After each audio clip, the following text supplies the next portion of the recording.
Ça fait plus d'un mois qu'il n'y a pas eu de vidéo, alors que j'avais quand même dit une toutes les 2 semaines. Donc, salut, on a fait des épées, on a fait une masse, enfin un marteau, on a fait un arc, on a fait un gun, on a fait des hand spinners, c'était génial, on s'était bien amusé. On a même fait une tourelle. Il y a quand même un truc qu'on avait toujours pas fait, c'était une putain de hache. Moi j'aime bien les haches, c'est cool. Du coup on va en faire une. Elle est juste là au mur. Mais je vous spoil pas maintenant, vous verrez dans le preview ce que ça donne.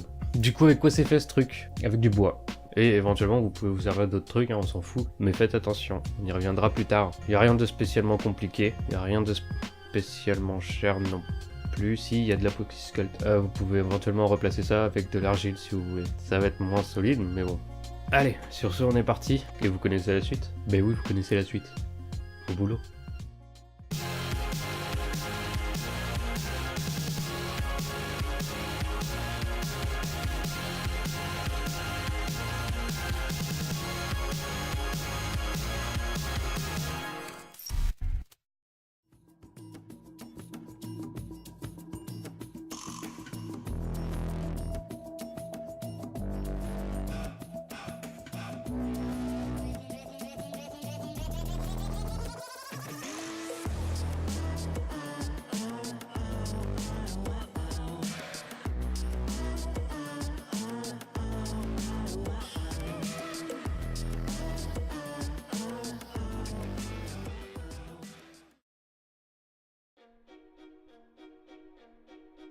Il y a plusieurs modèles en ligne pour Hurle-Sang, il y en a qui ont le manche courbé et il y en a d'autres qui ont un manche droit. Du coup j'ai fait entre les deux et j'ai pris cette branche que j'ai séchée pendant pas mal de temps. Et je vous ai dit dans l'intro qu'il fallait faire attention aux matériaux que vous choisissez. En fait ce sera le cas mais surtout pour le manche. Là par exemple j'ai fait la lame avec du bois et si vous voulez faire pareil, faites un manche qui soit robuste. Genre pas un manche en PVC sinon ça tiendra pas. Mais si vous voulez faire votre manche avec un tube de PVC, du coup vous pouvez utiliser de la mousse pour la lame. Je vous avoue qu'il n'y aura pas de patron pour cette arme là, je l'ai fait à l'œil mais de toute façon c'est vraiment pas compliqué comme forme. Faudra faire une lame assez épaisse, du coup j'ai empilé 2 planches pour une épaisseur totale d'environ 4,5 cm et mes planches étaient pas assez larges pour faire toute la lame, du coup j'ai dû faire ça en plusieurs parties. Et attendez-vous à poncer énormément et faites des entailles avec n'importe quel type de scie ou genre une lime triangulaire, ça marche très bien aussi. Maintenant c'est au tour des cornes, donc je commence à faire la forme avec du papier alu et je vais juste passer une couche de super sculpté par dessus.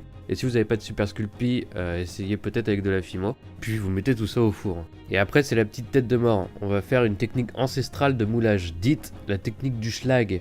Donc je vais former mon crâne avec de l'argile parce que c'est pas cher, ça durcit assez vite et c'est vraiment facile à modeler. Puis on va le recouvrir de talc et faire chauffer une couche de Worbla par dessus, donc faites attention à pas chauffer trop vite ou vous aurez les mêmes problèmes que moi, c'est-à-dire le Worbla qui se déchire quand on le tend trop, notamment au niveau des yeux. Faites attention parce que ça chauffe très fort. Et il me fallait un truc creux en fait pour pouvoir le caler au niveau de la lame. Et de toute façon l'argile que j'ai utilisée aurait été trop fragile pour ce genre de sculpture ici. Donc j'ai recouvert le Worbla d'une couche d'Apoxysculpt et ça fait clairement le café. Après on va découper une feuille de mousse pour donner un petit peu de relief au niveau du centre de la lame. Et dans la mousse Ivia on va découper ce truc là. On va l'entailler de l'épaisseur de la lame et on va couper à 90 degrés pour ensuite le coller sur le dos de la lame. Une chose à savoir, c'est que la colle chaude et le bois c'est vraiment pas le truc meilleur au monde. La colle tiendra pas éternellement, déjà c'est bien si elle tient un jour. Et du coup ma petite astuce ici, ça va être de renforcer tout ça avec des clous assez gros. Ensuite on retourne dans la mousse Ivia et on va découper des formes comme celle-là là. De plus en plus grandes parce qu'on va devoir les coller les unes sur les autres. Après on va retourner sur la feuille de mousse et y tracer des formes dans ce genre là. Et perso j'ai utilisé de l'argile pour les faire parce que c'est plus rapide et plus facile que faire ça avec de la mousse. Mais si vous voulez utiliser de la mousse, y a pas de problème, hein, vous êtes grand. Sur le modèle que j'ai utilisé, qui est du coup un modèle Papercraft, il y a ces trucs avec des gemmes. Du coup j'ai utilisé différentes épaisseurs de mousse, mais en fait elles étaient pas si différentes que ça. Et du coup je suis un peu baisé. Et j'ai utilisé de la Fimo et de la Super Sculpey pour faire les gemmes qui ressemblent beaucoup trop à des furoncles. Ensuite je vais sûrement pas vous apprendre quelque chose, mais la mousse, l'argile et le bois, ça n'a pas la même texture. Alors là comme ça vous vous dites que je suis con, mais le résultat sera vraiment différent si vous faites pas cette étape. Du coup j'ai fait genre 5 ou 6 couches de peinture blanche assez épaisse, mélangée à de la colle à bois sur toute la surface pour que tout ait une texture vraiment homogène. Et une fois que c'est sec, du coup j'ai simplement commencé la peinture. Il n'y a rien de particulier à dire, vous pouvez juste suivre les couleurs du modèle que vous avez choisi, ou alors vous pouvez faire votre propre choix, c'est vraiment comme vous voulez. Et perso j'aime vraiment l'aérographe pour tout ce qui est ombrage et tout ça. Et pour le manche c'est un petit peu pareil, il n'y a pas de truc vraiment précis, donc vous pouvez l'entourer de faux cuir, ou du vrai si vous avez les moyens et que vous n'êtes pas vegan, et il n'y a pas de schéma précis, donc vraiment faites comme vous voulez. Donc voilà, c'est assez rapide, c'est tout pour cette vidéo. J'espère que vous avez apprécié, si c'est le cas, vous pouvez la partager, ça m'aide beaucoup. Laissez des suggestions dans les commentaires, et du coup je vous dis pas dans 2 semaines, parce qu'en fait je sais pas, mais comme toujours les vidéos c'est le dimanche ou le mercredi après. Donc, à la prochaine, salut!